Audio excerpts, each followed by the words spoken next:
Miffy's school, the children were learning about nature. Their teacher said, "Nature can be big things like trees and mountains. It can also be little things that you can find anywhere, even in your garden. Tomorrow, each of you must bring something from nature into our classroom." All the bunny children were excited and they began whispering together, thinking about what they could find. When Miffy arrived home, Father Bunny was in the garden. "Father," she said, "our teacher wants each of us to bring something from nature to school. What do you think I should bring?" "Well, just look around you, Miffy. Right here in our garden there is nature all around us." Miffy looked and she saw a bright red apple. She saw birds flying in the sky.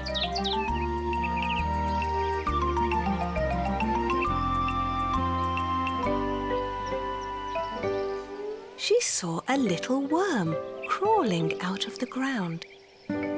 She saw some beautiful stones. And of course, there were many flowers all around. She didn't know what she should choose. Her father said, "In the morning, why don't you pick a nice red apple? After you show it to your class, you can eat it for lunch." Miffy thought that was a clever idea. In the morning, she went out into the garden, and just as she was about to pick the apple, a beautiful butterfly landed right on her arm. "That's it," whispered Miffy. "I'll bring this beautiful butterfly to my class." So she walked slowly and quietly towards her school, being very careful not to frighten the butterfly. "Good morning, Snuffy," whispered Miffy. "You can walk along beside me, but you must be very quiet." Snuffy wagged her tail happily. She gave a little bark. And the butterfly flew away. Miffy was very sad.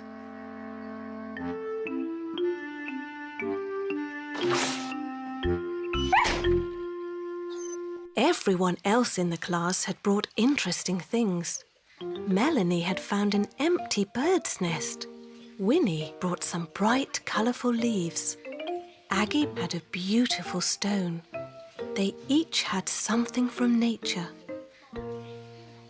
But Miffy had nothing. Then Snuffy, who was waiting outside the school door, gave another happy bark. And Miffy suddenly had an idea. She raised her hand. "Please, miss," she said, "I did bring something from nature, but I'm not sure I can bring her inside." "Her?" asked the teacher. "Do you have a friend outside?" "Yes," said Miffy. "She's my good friend Snuffy. Isn't a dog a wonderful part of nature?" All the other bunnies laughed, and so did the teacher. "Yes, Miffy," she said. "You are right. Snuffy is a lovely little dog, and she is certainly an important part of nature.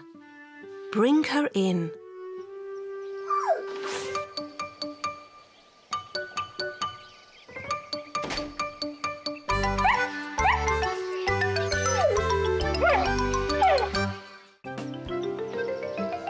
One morning, Miffy was awakened by her mother, who whispered, "Miffy, get up. Today is your father's birthday, and I want to bake him a chocolate birthday cake." "Oh, what fun!" said Miffy. "Father loves chocolate cake, and so do I. May I help you bake the cake, Mother? And may I lick the spoon?" "Yes, yes, Miffy dear," said Mother Bunny. "But the problem is, I have no chocolate and not enough butter or flour. Could you go and ask Auntie Alice for some?" "Oh, yes, Mother. Auntie Alice is always baking cakes, so she will surely have those things." Mother Bunny gave Miffy a basket and said, "Shall I write a list for you? I can remember them by myself. Chocolate, butter, and flour," said Miffy's mother. "Yes, flour," said Miffy. "I was just going to say flour." "All right, Miffy, off you go," said her mother. "But remember, no flour, no cake." Miffy took the basket and repeated to herself, "Chocolate, butter, flour. Chocolate, butter, flour." As she walked along, Miffy met Poppy Pig, who was also carrying a basket. "Hello, Miffy," said Poppy. "Where are you going?" "Chocolate, butter, flour," said Miffy. "You're trying to remember something you need," said Poppy. "Me too. I'm on my way to the shops. I must remember to buy some vanilla, cream and flour. I'm on my way to Auntie Alice's house to borrow some chocolate, cream and flour," said Miffy. "It's good that you can remember what you need," said Poppy. "Vanilla, cream, flour. Vanilla, cream, flour. Vanilla." Then Miffy saw Barbara Bear. "Good morning, Miffy," said Barbara Bear. "I just came from the shop and I bought some potatoes, milk and sugar." "That's interesting," said Miffy. "I'm just on my way to my Auntie Alice's house to borrow some vanilla, cream and sugar." Vanilla, cream, sugar. Vanilla, cream, sugar. Vanilla, cream and sugar. "Thank you, Auntie Alice," said Miffy. "Here you are, Mother," said Miffy. "Here is the vanilla, cream and sugar. You see, I remembered everything." Miffy's mother smiled. "Are you sure you remembered everything? Where is the chocolate? Where is the butter? Where is the flour?" "Oh dear," said Miffy. "I'm sorry I got all mixed up. Now there will be no chocolate cake for my father's birthday." "Don't cry, Miffy dear," said her mother. "With the vanilla, cream and sugar, I can make some wonderful birthday ice cream." That evening, when they all sat down for the birthday dinner, Father Bunny said, "This vanilla ice cream is delicious. What a splendid idea." Mother gave Miffy a wink, and they all enjoyed the birthday ice cream. One autumn day, Miffy was on her way to visit Boris and Barbara Bear. Along the way, she saw beautiful yellow, brown and red leaves. "How beautiful they look," she thought. "I would like to put them into picture frames and hang them on the walls." Miffy began to gather up the most beautiful leaves. By the time she reached Boris and Barbara's house, she had a basket full of them. "Hello, Boris. Hello, Barbara. Look what I have. Autumn leaves in many bright colours." She laid them out carefully on Boris and Barbara's kitchen table. "Can you help me make some picture frames, please, Boris?" "Yes, I can, Miffy," said Boris. "They will make lovely gifts." So they went out to Boris's workshop to find some nice wood to make the frames with. While they were busy, a breeze blew through the house.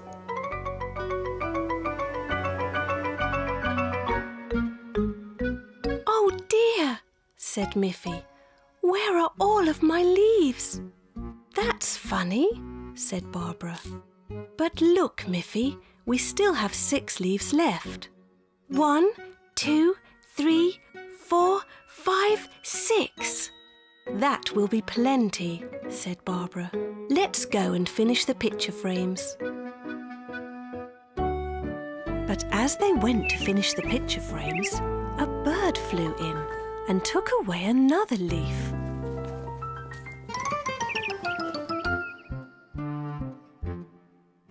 "My goodness," said Barbara. "We had 6 leaves left, and now we only have 5. Boris quickly closed the window. "We don't want to lose any more of these beautiful leaves. I have made 5 frames, so we need 5 leaves." "Well," said Miffy, "I think that we still have enough." So they put the 5 leaves into 5 frames. "Look how beautiful they are," said Miffy. "You and Barbara shall have one." "Thank you, Miffy," said Boris, and put their framed leaf on the wall. "You still have 4 frames to give as presents." With the 4 framed leaves packed in a shopping bag, Miffy began to walk home. When she left the forest, she met Poppy Pig. "Hello, Miffy," said Poppy. "What are you carrying?" "I found some beautiful leaves in the forest, and Boris Bear made 5 frames for them. I gave them 1, so I have 4 left." "Would you like one?" "Oh, yes, please," said Poppy. "May I have a red one?" "Of course you can," said Miffy. "If you take this one, I will still have 3 frames left." "Thank you, Miffy," said Poppy. "It's beautiful." When Miffy arrived home, she said, "Look, Father, look, Mother. I found some lovely leaves in the forest, and Boris Bear made some frames for them. I would like to give one to each of you." Her mother and father were very pleased and hung the framed leaves on the wall. Miffy still had 1 frame left. "I'll do something very special with this one," said Miffy.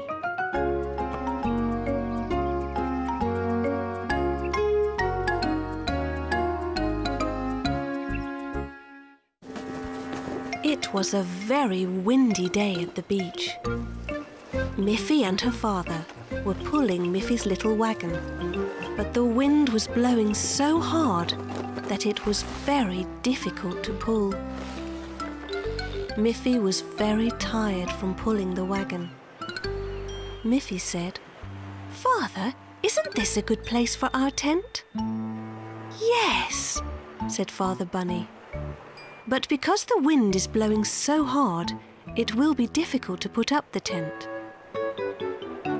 They worked together, and soon the tent was up, and they put all of their things inside to protect them from the wind. "That was difficult," said Miffy. "But it's very cosy inside here."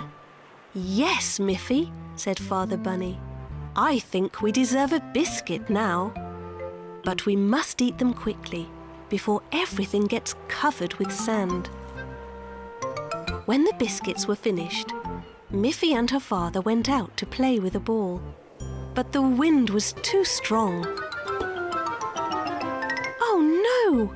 cried Miffy. "My ball will blow into the water."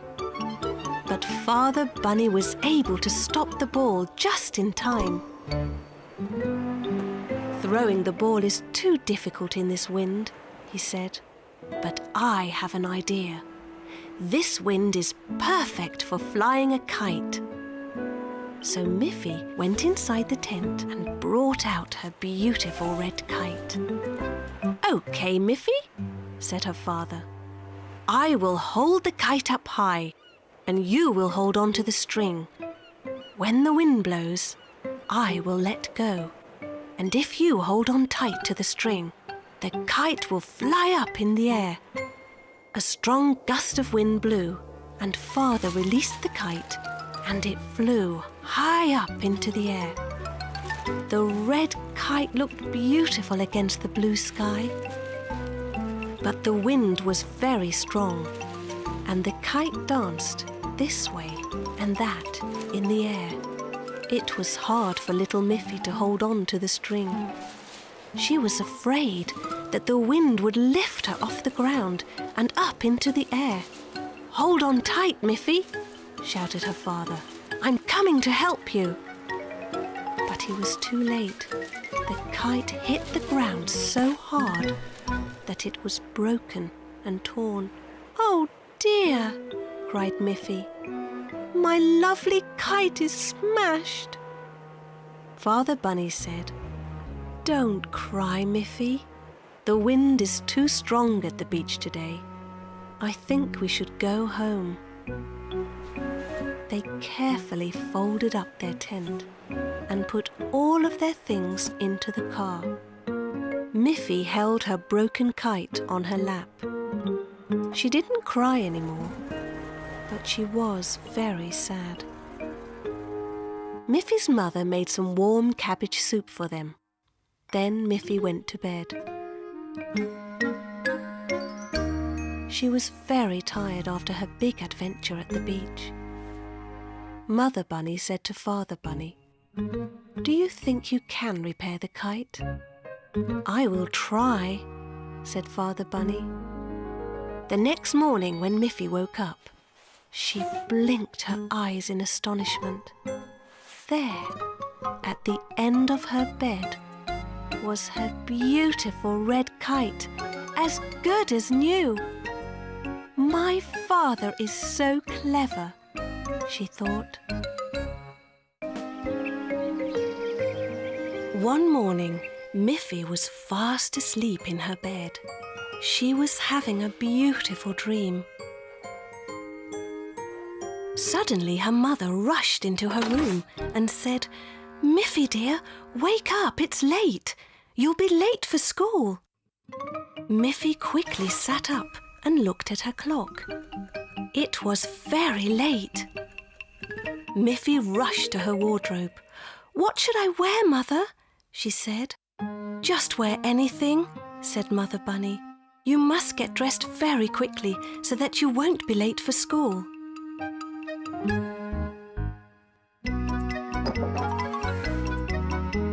So Miffy chose her yellow dress.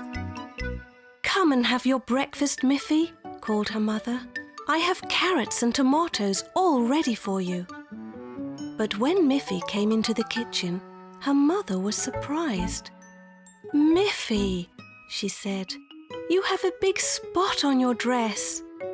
"Oh dear," said Miffy. "If I have to change my clothes, I'll be later than ever." "But you must," said her mother. "You should wear clean clothes to school. When you are rushing, everything goes wrong." So Miffy changed into a clean dress. "Now I must really run to school," she said.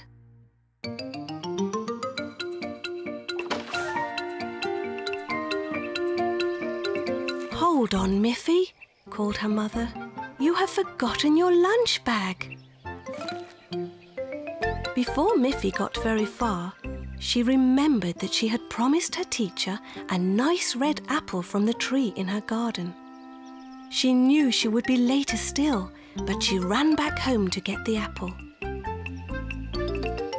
But Miffy could not reach the apple in the tree.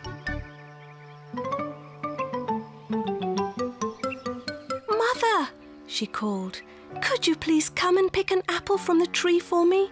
I promised to bring one to my teacher." "Oh dear, Miffy," said her mother, "you're getting later and later." But she picked the apple for Miffy, and off Miffy went again.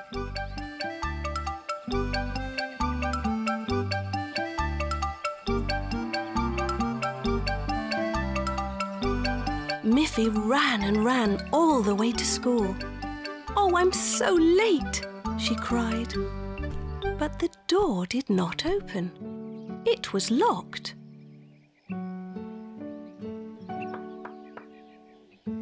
Miffy looked at the playground. It was empty, and there were no scooters parked there.